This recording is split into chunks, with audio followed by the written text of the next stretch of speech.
ఈరోజు బీసీ బిల్లును 42% రిజర్వేషన్ సంబంధించి భారతీయ జనతా పార్టీ ప్రభుత్వం షెడ్యూల్ 9లో చేర్చి రాజ్యాంగ సవరణ ద్వారా 42% రిజర్వేషన్ ఇవ్వాల్సింది చెప్పినటువంటి ఆలోచనతోటి ఈరోజు మనం తెలంగాణ నుంచి వచ్చినటువంటి బీసీ బిడ్డలందరికీ మనకు మద్దతుగా తెలపడానికి వచ్చినటువంటి ఇతర పెద్దలందరికీ ఈ సందర్భంగా ధన్యవాదాలు తెలియజేస్తూ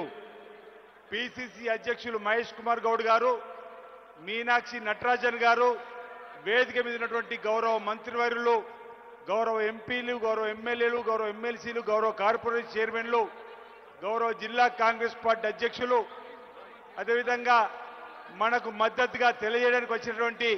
తెలంగాణ వ్యాప్తంగా ఉన్నటువంటి వివిధ బీసీ సంఘాల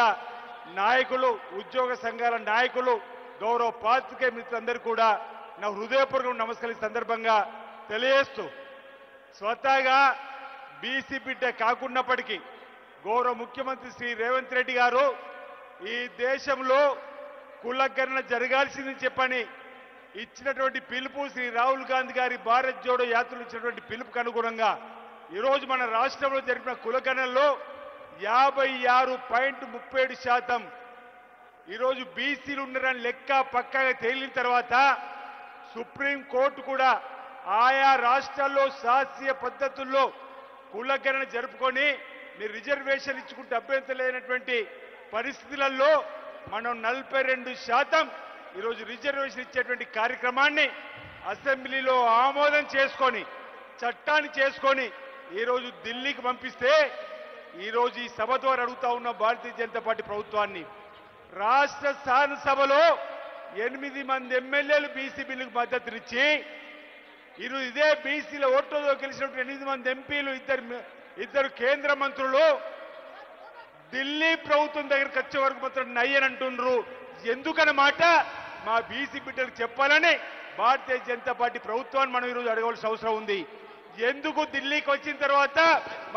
మా బీసీ బిడ్డలకు సంబంధించిన బిల్లు పైన మీరు యూటర్న్ తీసుకున్నారో చెప్పాలి. అదే గుజరాత్ లో నరేంద్ర మోడీ గారు అంటారు మా ముస్లిం ఉన్నటువంటి పేదలకు మీరు రిజర్వేషన్ ఇచ్చుకుంటున్నామని, పక్కన మహారాష్ట్రలో ఇస్తారు. కానీ ఇక్కడ తెలంగాణలో ముస్లింలు అడ్డు పెట్టుకొని మా బీసీలకు అన్యాయం చేయాలని చేసేటువంటి కార్యక్రమం జరుగుతుంది. కాబట్టే ఈ 3 రోజులు 5, 6, 7 3 తేదీల్లో తెలంగాణ వ్యాప్తంగా ఉన్న బీసీ బిడ్డలమందరం కూడా భారతీయ జనతా పార్టీ ప్రభుత్వం పైన ఒత్తిడి పెంచేటువంటి కార్యక్రమాన్ని ఈరోజు చేస్తున్న సందర్భంలో తెలంగాణ నలుమూల నుండి ప్రత్యేక రైలుతో పాటు ఇతరత్ర వచ్చిన మీ అందరికీ కూడా ప్రత్యేకంగా నేను ధన్యవాదాలు తెలియజేస్తూ మనం 42% రాజకీయ రిజర్వేషన్ సాధించుకునేందుకు మనం అందరం కూడా కలిసి గట్టిగా ముందుకు సాగుదన్నమాట సందర్భంగా తెలియజేస్తూ ముగిస్తున్నాను. జై హింద్, జై కాంగ్రెస్. బీసీల ఐక్యత, బీసీల ఐక్యత.